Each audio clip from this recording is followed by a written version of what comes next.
Hi, Colin Thompson here.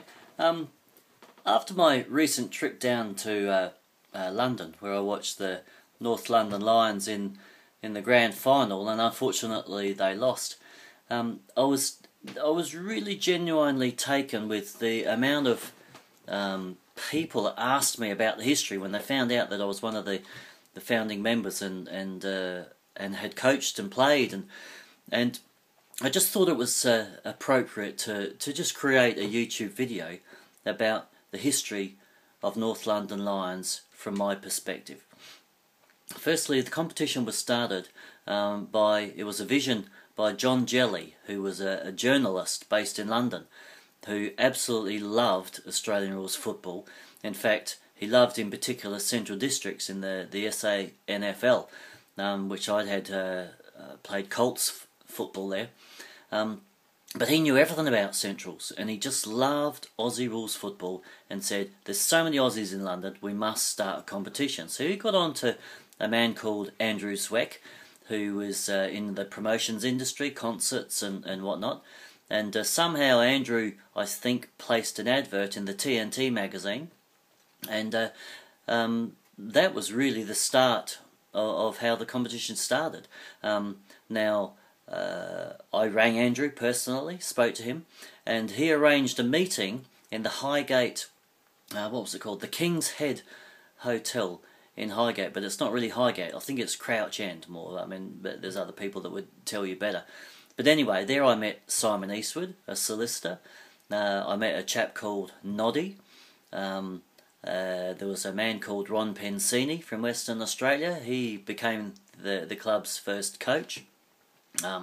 And there was a number of us. I think it was about 20 odd people, and we had a few beers, and we decided that the North London Lions. This was in 1989. I'm not sure, in the winter probably, but the very first collection of Australians to play was at Regent's Park.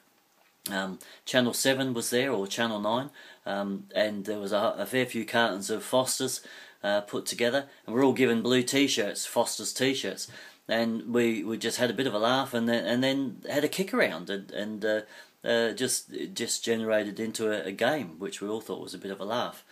But anyway, that was how the Australian rules competition actually started in the United Kingdom. The North London team, well, we ended up being based, I think our games were at Enfield, and I think we trained at actually Finsbury Park, not far from the tube station. There was a park that we managed to train on. That was our first. Finsbury Park was the first training place. But anyway, the first year was relatively successful. I think we finished 5th or 4th. I think we did, finish 4th. Then the second season, everyone realised that it was going to be a bit more serious. Personally, the first year was a laugh. But then I applied, if you like, to be given the position of coach, and I think they were all very concerned. The committee was Andrew Zweck, Simon Eastwood, and a number of others, and I think because I was one of the biggest boozeheads in the first year, they were a bit concerned about giving me the job as coach. But I set about. I interviewed well and was given the position, and this was the end of the first year, and I got myself fit for the second year, so that when we kicked into training, I was already very fit, and we had quite a successful year. But I think just a lighter side, I mean, like the first year, the end of season footy trip, we went to Amsterdam. Enough said, and then in 1990, 91, I think the club went to Copenhagen on a footy trip, and we actually played the Danish team, and some hilarious moments. I do remember that was the introduction of the pencil between Brian Corcoran and Dean Foster and myself. And if you got caught with this pencil in your beer, you had to scull your beer, and of course that was hilarious in its own right. But the pencil got lost. I left it where we were living, and we had to convince our host, she was Danish, to call a cab and get the pencil, get it to the hotel, and she did take quite a bit. Her husband couldn't convince her. I managed to somehow. And anyway, there was about 150 people in this pub in like the main street of Copenhagen, and we were I had an eagle eye out for it. Anyway, this cab driver turned up in the hotel.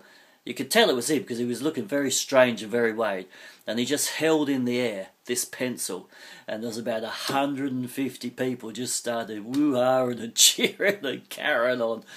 But anyway, that's part of the fun that the North London Lions has had over its history.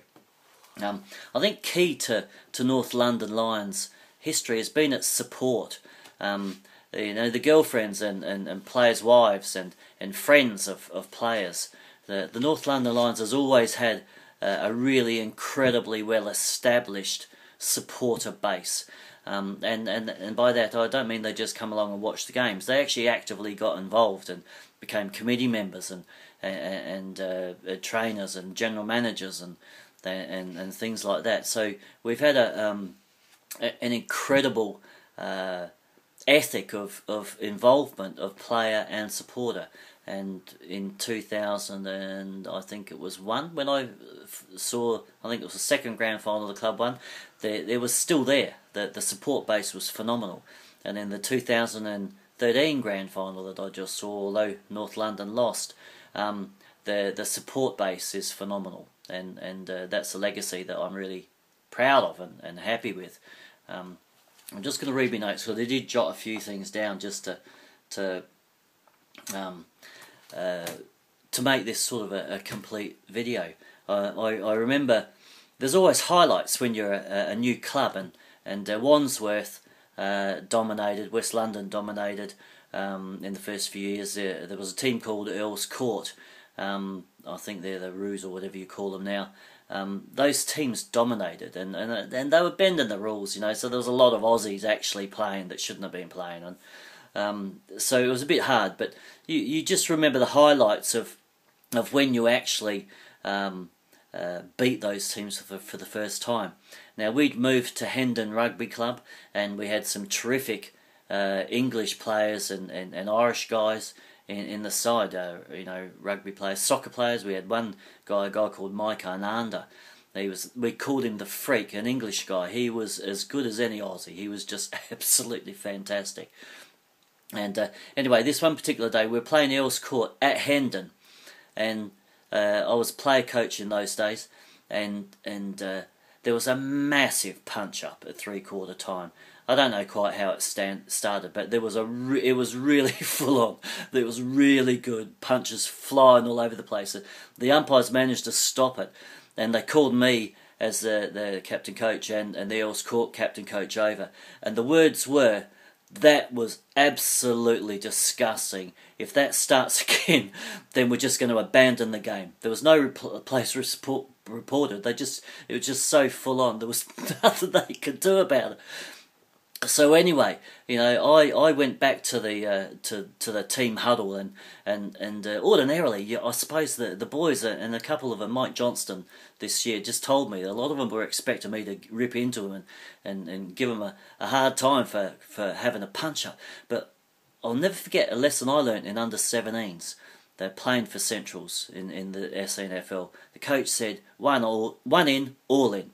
And when I got into the huddle, I just said to the guys, that was the best thing I was ever seen in my life. Absolutely superb, because they were bigger than us and they were faster. And I said, you sorted them out. It was fantastic. It was the best thing. Now let's just go on and beat them again on the field. We beat them in the punch-up. Now let's beat them in the day. And man, we did. And the celebrations of beating, a team that nobody liked and had cheated with the rules. Well, I say that word loosely. Had bent the rules for a few years. It was a phenomenal experience. Yeah, we had lots of highlights. We've always had good close games against West London. That was always the thing.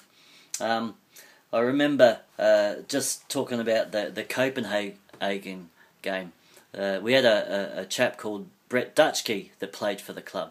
BD was his name, and he took a camera onto the field one day against this Danish team. What a laugh. Anyway, I think I'm getting up to my YouTube time limit, so I'm going to cut this short, and I might have a second video later. Cheers, bye.